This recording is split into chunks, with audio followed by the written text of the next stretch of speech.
ओम शांति। आज की मुरली 10/11/2021। मुरली का सार है, मीठे बच्चे, भारत सभी का तीर्थ स्थान है, इसलिए सब धर्म वालों को भारत तीर्थ की महिमा सुनाओ, सबको संदेश दो। प्रश्न है, किस पुरुषार्थ से तुम्हारी अंतमति सो गति होगी, निद्रा जीत बन जाएंगे। उत्तर, रात को जब सोने जाते हो तो पहले बाप और वर्षे को याद करो, स्वदर्शन चक्र फिराते रहो।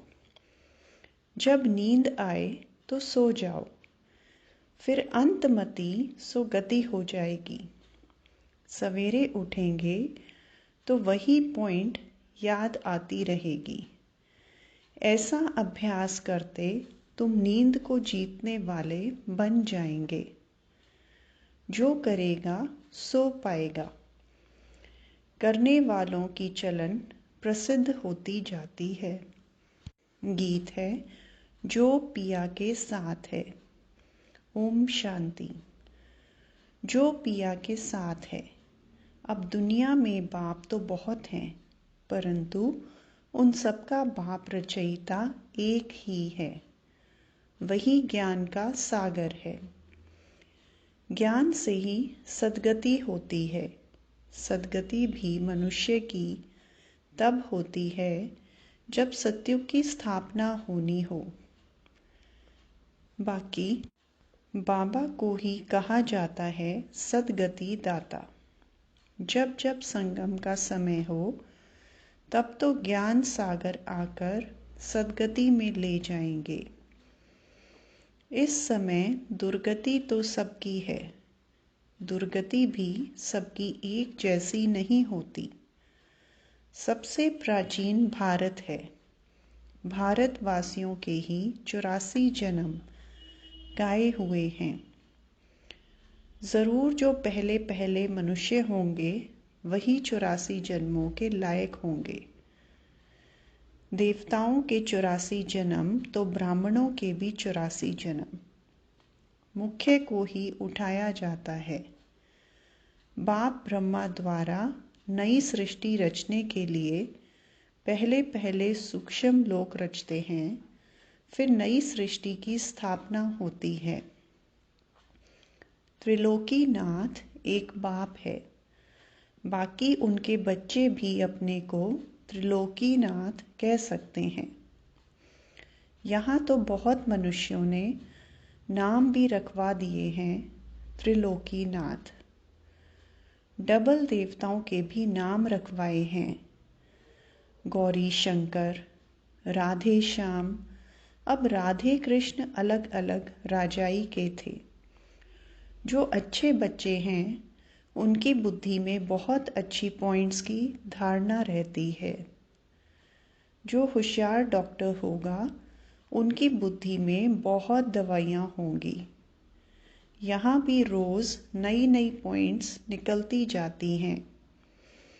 जिनकी अच्छी प्रैक्टिस होगी वह नई नई पॉइंट्स धारण करते होंगे।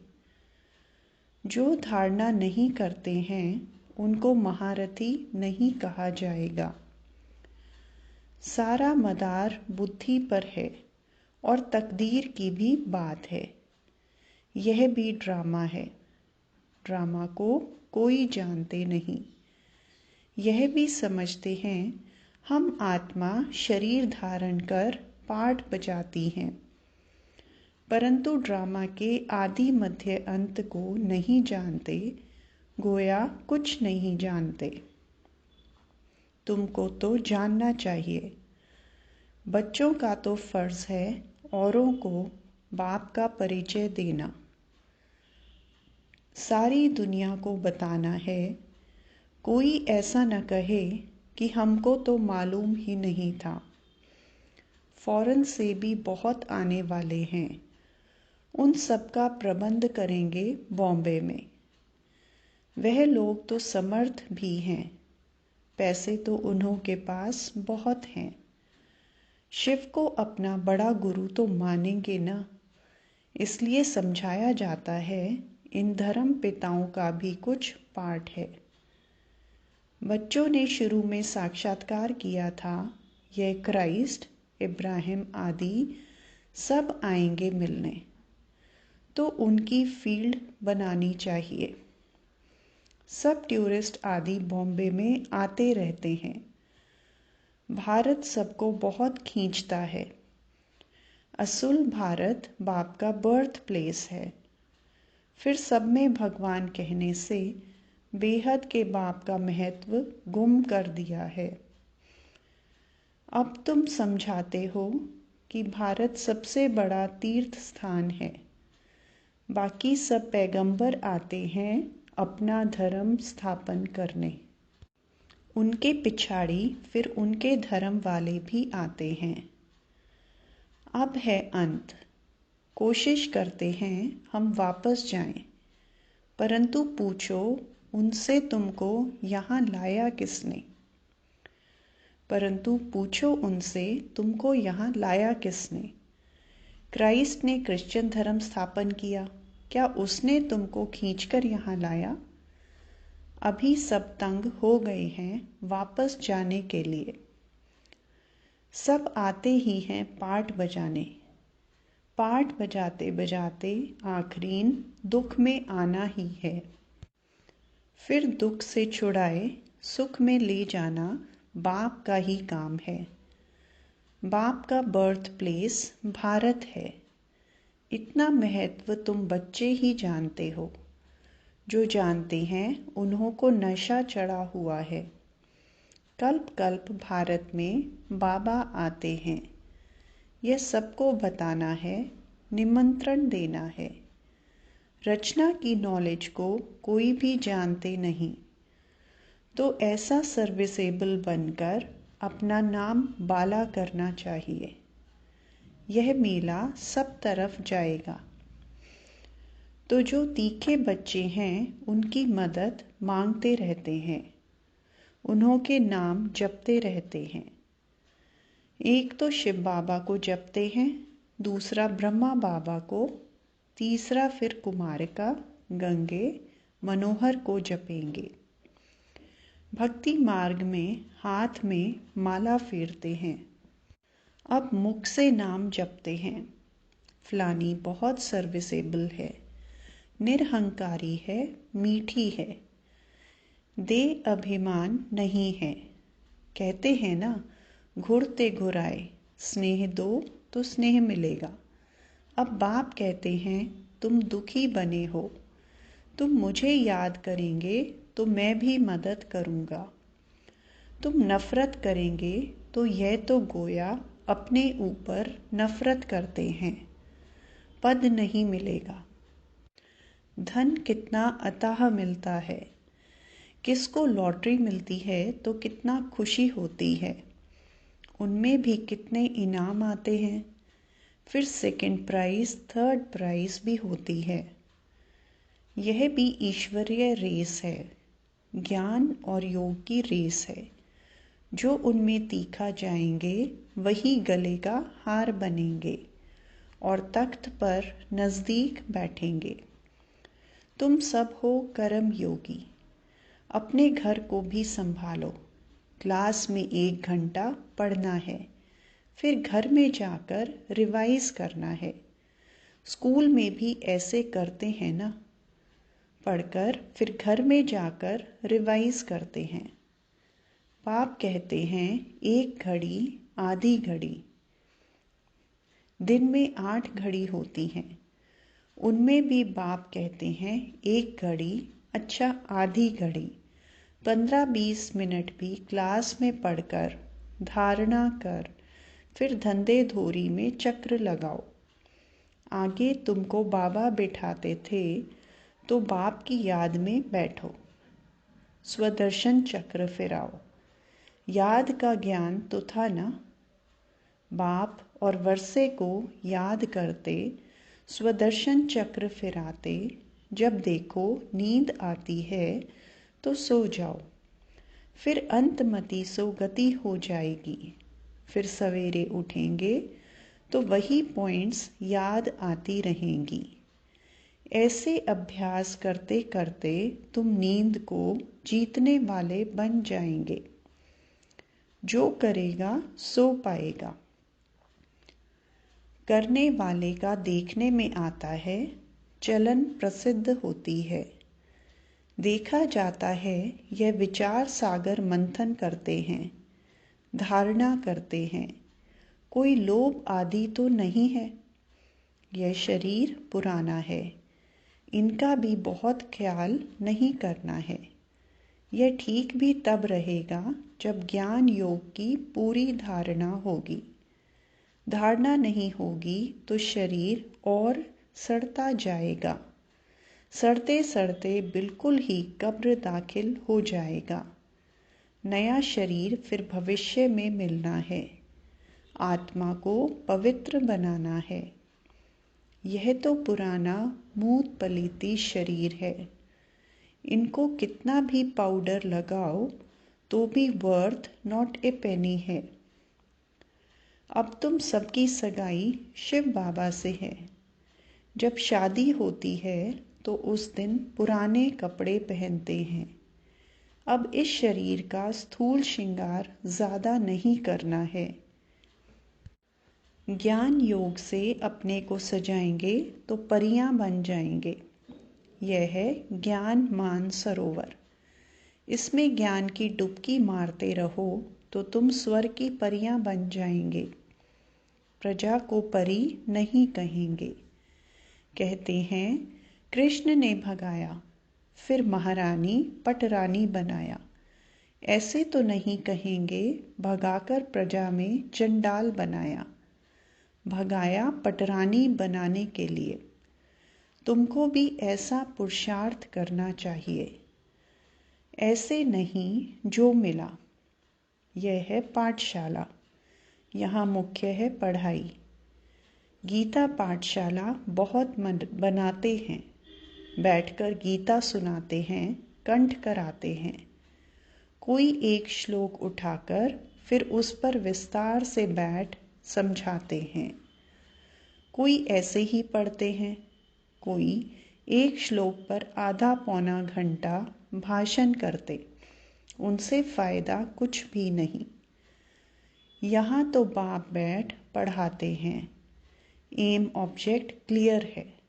और कोई भी वेद शास्त्र पढ़ने में एम ऑब्जेक्ट नहीं है। पुरुषार्थ करते रहो। परंतु मिलेगा क्या?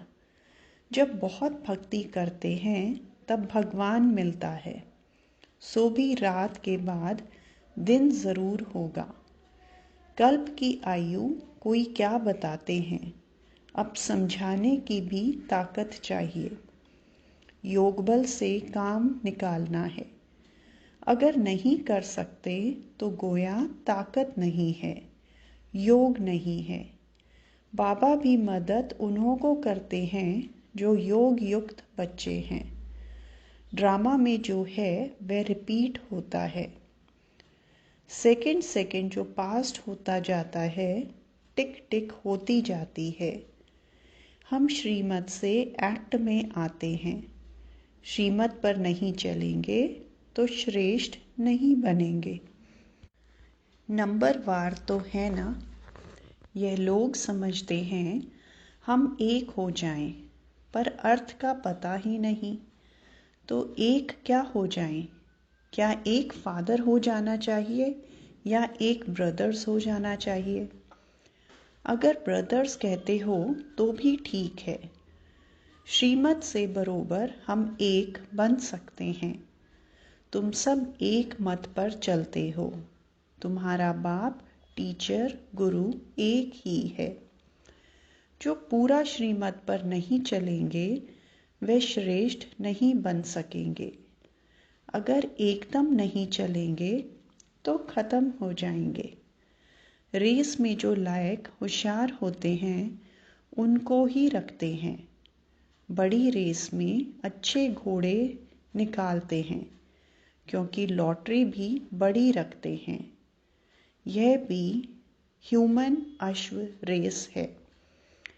हुसैन का भी घोड़ा दिखाते हैं। हिंसा 2 प्रकार की होती है। नंबर 1 है काम कटारी, जो आधा कल्प से अपना भी खून, दूसरों का भी खून करते आए। इस हिंसा को कोई जानते ही नहीं। सन्यासी भी ऐसे नहीं समझते हैं, सिर्फ वे कह देते हैं यह विकार है। बाप तो कहते हैं, बच्चे यह काम महाशत्रु है, यह आदि मध्य अंत दुख देने वाला है। यह भी सिद्ध कर बताना है कि हमारा प्रवृत्ति मार्ग है, राजयोग है, तुम्हारा हठ योग है। तुम शंकराचार्य से हठ योग सीखते हो, हम शिवाचार्य से राजयोग सीखते हैं। आगे चलकर तुम्हारी प्रत्यक्षता होगी ज़रूर। कोई प्रश्न पूछते तो देवताओं के 84 जन्म 5000 वर्ष में हुए, कृष्ण के कितने हुए? क्राइस्ट को 2000 वर्ष हुए। अब हिसाब करो उनके एवरेज कितने जन्म हुए? 30, 32, यह तो क्लियर है। जो बहुत सुख देखते हैं वे बहुत दुख भी देखते हैं, और धर्म वालों को कम सुख कम दुख मिलता है। एवरेज का हिसाब निकालना है। मुख्य जो प्रिसेप्टर्स हैं उनका जन्म निकालेंगे। पीछे जो आते हैं वे थोड़े थोड़े जन्म लेते हैं। बुद्ध का, इब्राहिम का भी हिसाब निकाल सकते हो, करके 1-2 जन्म का फर्क पड़ेगा। एक्यूरेट तो नहीं बता सकते। अबाउट में समझाते हैं। यह सब बातें विचार सागर मंथन करने की हैं। कोई पूछे तो क्या समझाएं? फिर भी बोलो, पहले बाप को याद करो, क्योंकि बाप से वर्षा लेना है। जन्म जितने लिए होंगे उतने ही लेंगे। बाप से वर्षा लो। अच्छी रीति समझाना है, मेहनत का काम है। बच्चे बम्बई में बहुत मेहनत कर रहे हैं, क्योंकि उनको बहुत सक्सेसफुल होना है। इसमें बुद्धि चाहिए। बाबा के धन से बहुत लव चाहिए। कोई तो धन नहीं लेते। अरे ज्ञान रत्न लो और धारण करो, तो कहते हैं हम क्या करें, हम समझते नहीं। नहीं समझते हो तो तुम्हारी भावी। अच्छा, मीठे मीठे सिकिलदे बच्चों प्रति मात पिता बाप दादा का याद प्यार और गुड मॉर्निंग। रूहानी बाप की रूहानी बच्चों को नमस्ते। धारणा के लिए मुख्य सार। पहला पॉइंट, शरीर को ठीक रखने के लिए ज्ञान योग की धारणा करनी है। किसी भी चीज़ का लोभ नहीं रखना है। इस ज्ञान योग से सजना है, स्थूल श्रृंगार से नहीं। दूसरा पॉइंट, एक घड़ी आधी घड़ी पढ़ाई अवश्य पढ़नी है। ज्ञान और योग में रेस करनी है। आज का वरदान है, सर्व के दिलों के राज को जान, सर्व को राजी करने वाले सदा विजयी भव। विजयी बनने के लिए हर एक के दिल के राज को जानना है। किसी के मुख द्वारा निकलने वाले आवाज़ से उनके दिल के राज को जान लो तो विजयी बन सकते हो। लेकिन दिल के राज को जानने के लिए अंतर्मुखता चाहिए। जितना अंतर्मुखी रहेंगे उतना हर एक के दिल के राज को जानकर उसे राज़ी कर सकेंगे। राज़ी करने वाले ही विजयी बनते हैं।